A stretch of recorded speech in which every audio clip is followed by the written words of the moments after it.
একটা সত্য ঘটনা। লিবিয়ান এক যুবক, নাম তার আমির। সে রওনা দিয়েছিল সৌদি আরব হজ করার জন্য।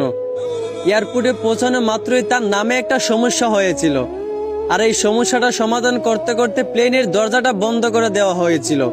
পাইলটকে অনেক রিকোয়েস্ট করা হয়েছিল যে দরজাটা খোলার জন্য, কিন্তু পাইলট দরজা খোলার অনুমতি দিলেন না। অবশেষে আমিরকে রেখেই প্লেন উড়াল দিল। সবাই তখন আমিরকে সান্ত্বনা দিতে লাগলো যে হতাশ হয় না, হয়তো তোমার ভাগ্যে নাই।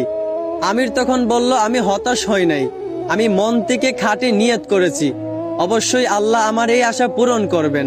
কিছুক্ষণ পর খবর আসলো যে প্লেনে একটা সমস্যা হয়েছে। আবারও প্লেনটা এয়ারপোর্টে ফিরে আসলো। এয়ারপোর্টে আসার পর প্লেনের সমস্যাটা সমাধান করার পর আবারও পাইলটকে রিকোয়েস্ট করা হলো